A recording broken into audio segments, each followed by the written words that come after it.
At this time, I want to turn it over to Pastor Lou Shires, who will do the appeal for us.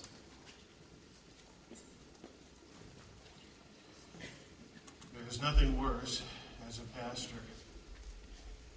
You get up, you know you're going to be speaking, and have the one who comes before you pretty much say everything you were going to say.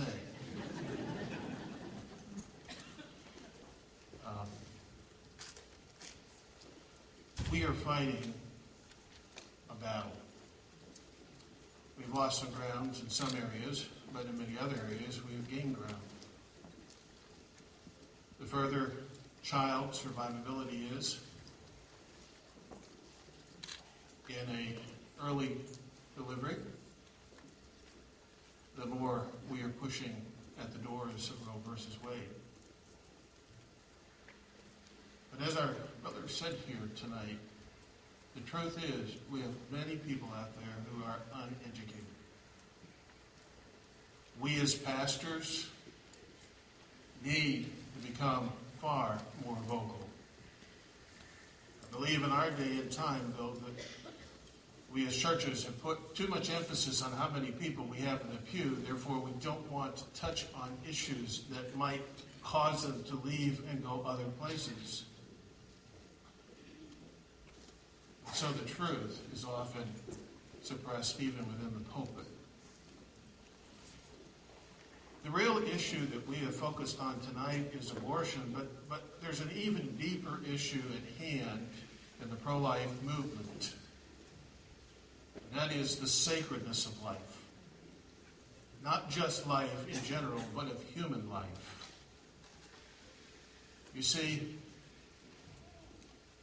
our government has endorsed a religion. It's called atheism. And their doctrine and propaganda, which they force in the public schools and in the universities, is a doctrine that we are nothing more than evolved animals.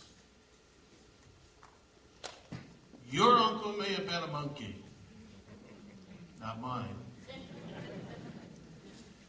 I was conceived in the image of God, and so was every one of you.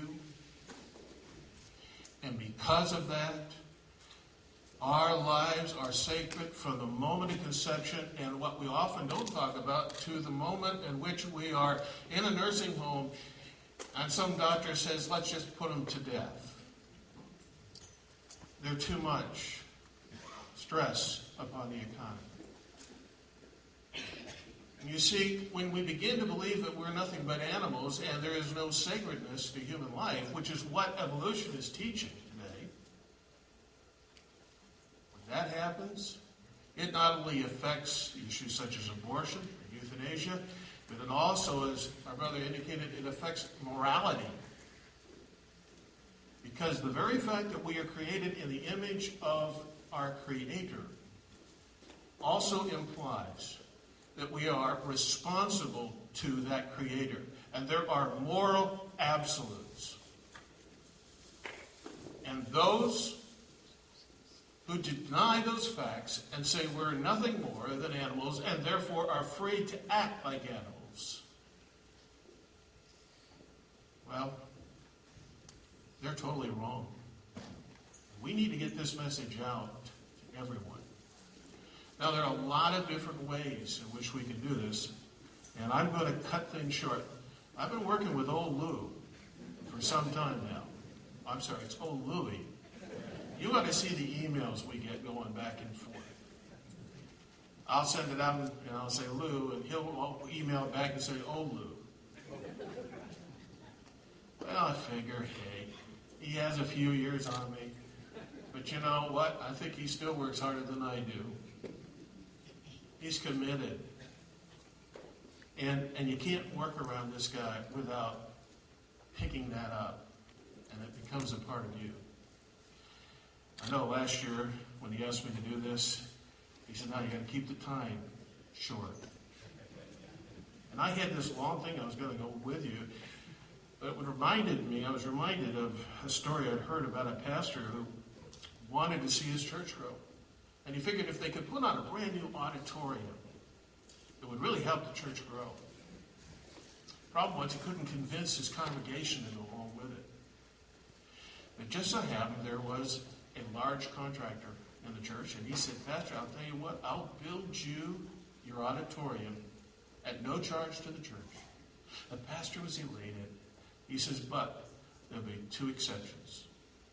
If you follow them, you get your auditorium. He says, number 1, I do all the planning, and number 2, you will not poke your head into it until the day we open it. Hey, he gets a new auditorium. What could go wrong? So the very first day, and the auditorium is going to be open, they're going to use it. He walks in the auditorium, and there are no seats or pews. And then comes in a family, and the usher pushes a button, and out comes a pew. And the hope of every pastor happened. The people sat in the pew, and the pew moved right up to the very front. Another group came in. Out came another pew, moved right up behind them.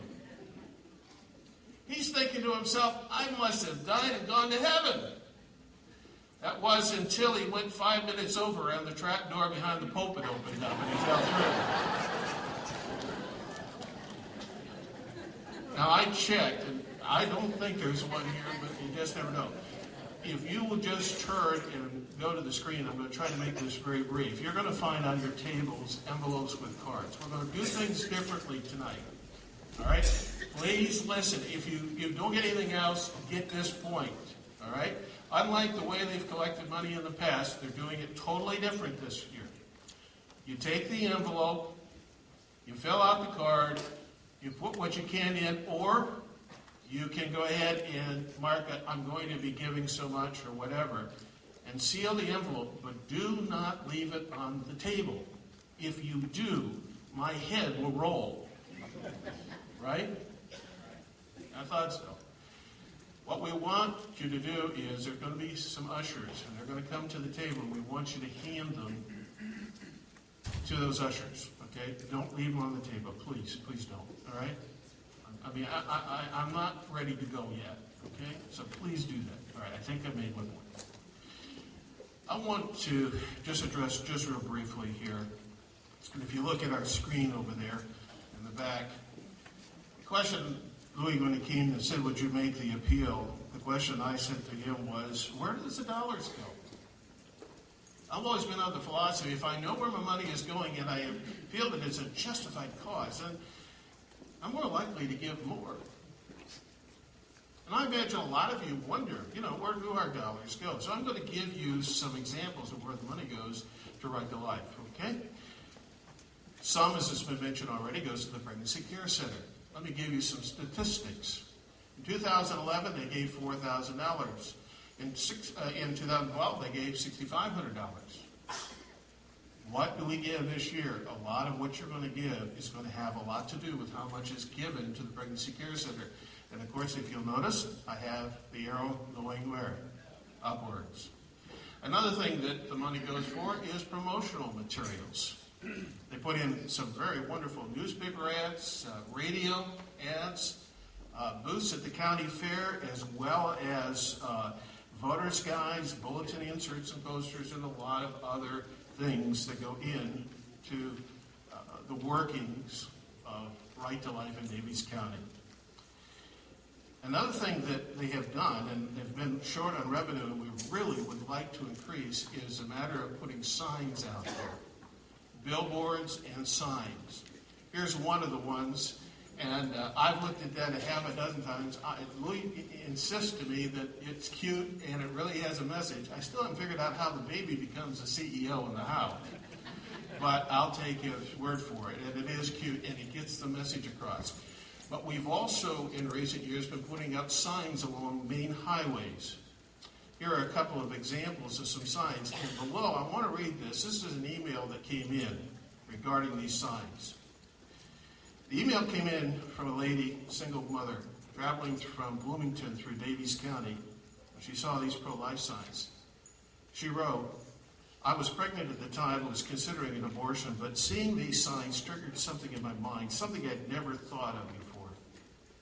It caused me to change my mind, and I chose to keep my unborn child. Just that one email justifies the money invested in those signs. Louis said to me, I'd like to put up more. We've got 4 up now.